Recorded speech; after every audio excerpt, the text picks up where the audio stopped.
इसमें दत्तात्रेय जी ने यह बताया है कि मैं टेंशन से रहित क्यों हो गया हूँ, क्योंकि मेरे 24 गुरु हैं और 24 गुरुओं से मैंने अलग अलग चीजें सीखी हैं। और संत में गुरुवो राजन बहवो बुद्धि उपासता यतो बुद्धि उपादाय मुक्तो टामी है तांछणु। और उन्होंने आपको पूरे गुरु तो आप पढ़ लेना, 2-4 गुरुओं की बात में आपको 5 गुरु बता देता हूँ। कौन कौन से गुरु बताए? पृथ्वी वायुराकाश आपो चंद्रमा रवि। ये पहली लाइन में 7 गुरु हैं। पृथ्वी से क्या सीखा? मैंने पृथ्वी को गुरु बताया बनाया। पृथ्वी से मैंने सीखा क्षमा। पृथ्वी पर किसान कितना हल चलाते हैं, अगर आपको थोड़ा कोई कांटा चुभा दे तो आपको गुस्सा आ जाएगा, लेकिन हल चलाते उस पर पृथ्वी कभी आह नहीं करती। पृथ्वी पर आप पानी के लिए कितने गहरे गहरे गड्ढे खोद देते हैं, पृथ्वी कभी उफ नहीं करती। क्षमा की अधिष्ठात्री देवी है, इसलिए पृथ्वी से हमने क्षमा सीखी। और पृथ्वी के अवयव हैं ये पेड़, पेड़ों को मैंने गुरु बनाया। पेड़ों से क्या सीखा? का पेड़ों से मैंने सीखा कि एक पेड़ से एक पत्ता टूट करके नीचे गिरा, और टूट करके नीचे गिरे हुए उस पत्ते ने जब वो नीचे गिर पड़ा तो हवा उड़ा करके ले चली। तो टूटे हुए पत्ते ने कुछ गुनगुना करके उस वृक्ष से बात कही, वो दत्तात्रेय जी ने सुनी। क्या कहा उसने? कि भोले परुणा पाते सो उड़ा टूटा पत्ता डाल से ले गई पवन उड़ा।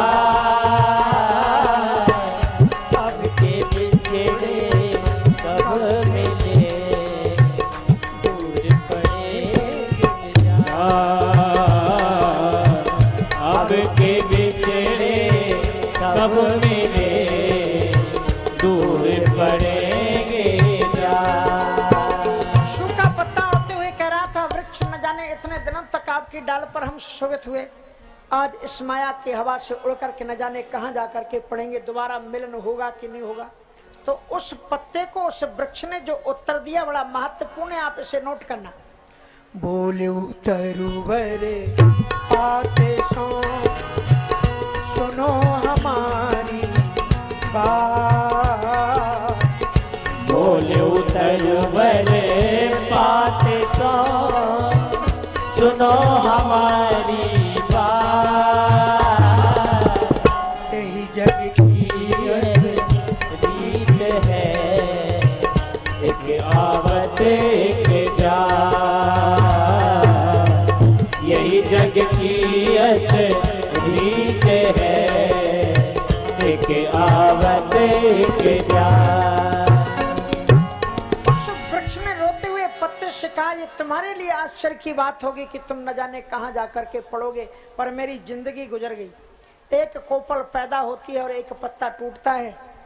इस संसार का नियम है कि एक के घर से जनाजा उठता है, ठटरी बनती है और वहां गूंजता है राम नाम सत्य है, और बगल के घर से आवाज आती है नंद के आनंद भयो जय कन्हैया लाल की। तो ये तो संसार की रीति है, यही जग की असरीति है, एक आवत और एक जात। तो ये आने जाने पर क्या रोना क्या गाना, हम प्रसन्न चित्त होकर के रहते हैं। पृथ्वी वायु, वायु से क्या सीखा?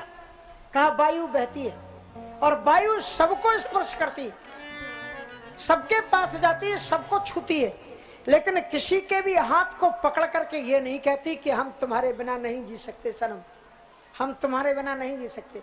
इसलिए सबसे हिलमिल चालिए, नदी नाव संयोग पर डिस अटैचमेंट। किसी में आसक्ति मत करो, क्योंकि आसक्ति ही तुम्हारे दुख का कारण होगा। तुम जिससे सबसे ज्यादा प्रेम करते हो, सबसे ज्यादा दुख आपको उसी व्यक्ति से मिलता है, उसी स्थान से मिलता है, उसी वस्तु से मिलता है। इसलिए वायु से मैंने ये सीखा कि सबके पास जाओ, लेकिन किसी में अटैचमेंट हो। पृथ्वी वायु आकाश, आकाश से मैंने सीखा कि आकाश सर्वव्यापक है, सर्वत्र है, लेकिन सबसे ऊपर है। हर प्रकार के व्यक्ति के बीच में तुम्हें रहना पड़ेगा, रहो, लेकिन अपने सिद्धांत और विचारधाराओं से सबसे ऊपर अवाव असआल, सबसे ऊंचे बनो।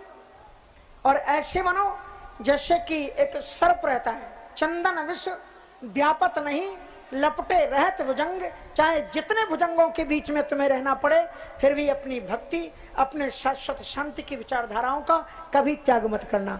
पृथ्वी वायु आकाश आपोग्निश, पानी को मैंने गुरु बनाया। पानी से क्या सीखा? पानी खुद भी शीतल होता है और जो उसके पास में आता है उसे भी शीतल कर देता है। इसलिए तुम खुद भी प्रकृति से शीतल बनो और जो तुम्हारे पास आए उसे वे शांति की विचारधारा दो, शीतलता की ओर उसे ले चलो। पृथ्वी वायु आकाश आपोग्निश, अग्नि से क्या सीखा? अग्रे नैति सा अग्नि। अग्नि का तात्पर्य जो आगे बढ़ती रहती है, आगे बढ़ती रहती है। अग्नि के ऊपर कपड़ा रखो, उसे जला करके ऊपर आ गई। उसका अग्नि के ऊपर लकड़ी को रखो, उसे जला करके वो ऊपर आ जाएगी। अग्नि के ऊपर आप लोहे को रखो, अग्नि में इतनी ताकत होती है कि लोहे को भी फोड़ करके वो ऊपर आ जाती है। तभी तो बड़ी बड़ी बिल्डिंगें जल जाती हैं, ध्वस्त हो जाती हैं। अग्नि के सामने कोई टिकता नहीं। तुम आत्मा हो, आत्मा अग्नि का स्वरूप है। अग्रनैति, आगे बढ़ते चलो, आगे बढ़ते चलो। तुम्हारा लक्ष्य घर और परिवार नहीं है, तुम्हारा लक्ष्य ईश्वर की प्राप्ति है। इसलिए किसी में ठहरो मत। इस जन्म में तुम पता नहीं किसके भाई बंधु पति पत्नी और कुछ भी बन करके आए हो, पर ये समझते रहो कि ये धर्मशाला है और बस रात भर यहाँ रहना है और सुबह सफर कर जाना है। इसलिए पृथ्वी वायु आकाश आपोग्निश चंद्रमा, चंद्रमा को मैंने गुरु बनाया। और चंद्रमा से मैंने क्या सीखा? चंद्रमा से मैंने सीखा कि चंद्रमा में दो पक्ष होते हैं, शुक्ल पक्ष और कृष्ण पक्ष। चंद्रमा से मैंने ये सीखा कि चंद्रमा के जीवन में एक दिन पूर्णिमा आती है। पूर्णिमा को सारी दुनिया चंद्रमा को देखती है, चंद्रमा की पूजा करती है और उस पूर्णिमा के दिन ही ज्यादातर अनुष्ठान जप तप पुरस्चरण आदि होते हैं। लेकिन जिस चंद्रमा की इतनी ख्याति हो, सारी दुनिया पूजती हो, उसके भी जीवन में कृष्ण पक्ष आ जाता है। दुख सुख जिसमें दोनों रहते, जीवन है वह गांव, तो कभी धूप और कभी छांव। इसलिए दुख से घबराओ मत। चंद्रमा के जीवन में ऐसी स्थिति आती, कृष्ण पक्ष आता है, द्वितीया तृतीया चतुर्थी, और करते करते उसके जीवन में एक दिन घनघोर अंधकार अमावस्या आ जाती। एक भी किरण उसके जीवन में नहीं होती, लेकिन फिर भी चंद्रमा आत्महत्या नहीं करता कि हाय अब हम क्या करें, हम मर जाएं, ऐसे मरना ही अच्छा है। अरे तुम जीते जी तो कछु कर नहीं पाए, मर करके क्या खाक करोगे? इसलिए जिंदा रहो तो शायद कुछ कर भी लो।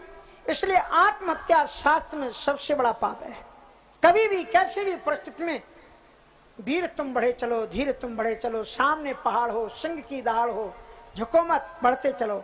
तो अगर चंद्रमा की तरह तुम सांस रखोगे, चंद्रमा मरता नहीं है, आत्महत्या नहीं करता अमावस्या के दिन, दूसरे दिन फिर एफर्ट करता है, फिर कोशिश करता है, फिर ट्राई करता है, एक द्वितीया तृतीया चतुर्थी करते और उसके जीवन में फिर वही प्रकाश, फिर वही पूर्णिमा आ जाती है। अगर तुम्हारे जीवन में अवनति आई है, डोंट वरी, परमात्मा की शरणागति लो, सत्कर्म करते चलो, फिर तुम्हारा खोया हुआ वैभव धन संपदा सब तुम्हें मिल जाएगी, इसमें कोई भी संदेह नहीं है।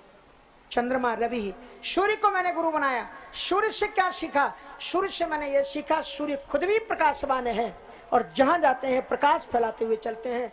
तुम ज्ञानवान बनो और जहां जाओ अपने ज्ञान को बिखेरते हुए चलो, जीवन आपका धन्य हो जाएगा। 24 गुरुओं की बात है इसमें।